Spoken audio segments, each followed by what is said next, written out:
ndio aliweka system ya utawala duniani. Mkataba wa kwanza wa amani uliwekwa Kemeti kati ya mtawala Memnoni, mtawala wa Ethiopia. Alikuwa anaitwa Memnoni, mtawala wa Ethiopia. Huyu ndio alienda katika mji unaitwa kule Ugiriki, kuna tawala moja ilikuwa inaitwa Troy. Ndio maana ile Trojan horse. Sasa Trojan horse, ukisikia mtu anafanya kitendo kinaitwa Trojan horse, maana yake ni kudanganya kama alivyofanya Matrojan. Maana Matrojan wakati wanaivamia Troy, nani hao Wagiriki wanaivamia Troy, walitengeneza farasi feki. Umeelewa? Huyo farasi feki wakamtengeneza mkubwa, alafu wakachukua makomando wa Kigiriki wakawaingiza ndani ya ile farasi wakabana, ili kuivamia ngome ya Troy. Itachukua miezi mingi. Ilibidi watumie triki waingize ndani watu. Kuingiza makomando wa masenario wa Maisena, nchi yenyewe inaitwa Masena. Hao ni Masena, Magiriki hao.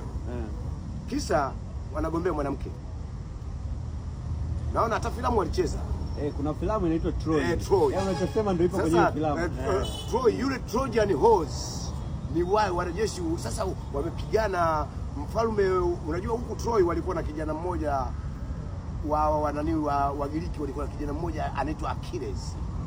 Huyu inasemekana uzao wake ni uzao kati ya Mungu mke wa Kigiriki ndio amemzaa yule mtoto, na Mungu mkuu wa Wagiriki anaitwa Zeus, ndio walofanyaje wakamzaa huyu mtoto anaitwa Achilles. Yaani wanasema half man half demon. Yaani huyu ni kama alivyokuwa Leonardo da Vinci. Yaani ni watu ambao akipigana yeye ni kama kichaa. Na hakuna aliwahi kumshinda Achilles. Anakimbia sana. Achilles mipango ya kumuua mipango mizito sana. Na Achilles ya kuua kiurahisi. Achilles ndio alopanga mikakati yote ya kuivamia Troy. Kwa hiyo ili kuivamia Troy wakatengeneza farasi wa mbao. Na wakasema tunampelekea mfalme wa Troy zawadi. Wa Troy walikutana uwanjani wakaweka amani na wa Mycenaeans wakaweka amani. Wale wa Mycenaeans wakatengeneza yule farasi wakapeleka majeshi. Ndio maana siku zote mkataba wa amani unapowekwa usimwamini mwenzako siku yoyote, kwa sababu ule mkataba unavunjwa. Ndio maana Netanyahu juzi alivunja mkataba hujazidi hata miezi mitatu. Akavunja mkataba kaivamia Lebanoni, akarudi tena Gaza. Kwa hiyo hawa white race huwa sio watu wa kuamini. Kwa hiyo ukisikia Trojan horse ni mtego uliowekwa. Kwa hiyo mimi nikikudanganya wewe kama vile wazungu wanavyosema blackmail. Unaelewa?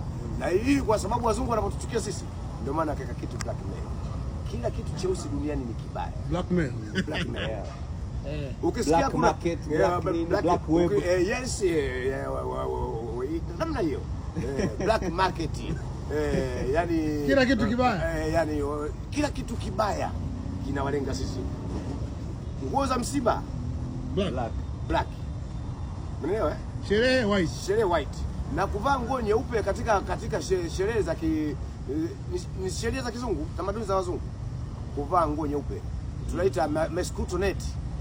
Ile ni neti ya mbu ile. Unavaa ndefu lakini haina msaada na haifanyi kwanza ndoa iwe ya kiroho. Inakuwa ndoa ya show. Na ndio maana hata sisi Afrika tumeiga ndoa za namna hii. Na kwa sababu tumepotea ndio tunaiga ndoa za namna hii, na ndoa zetu hazidumu kwa sababu mtu wote anaokataa babu zake, ukoo wake, ardhi yake ya damu, akafuata mila za kigeni, huyu amepotea. Kweli.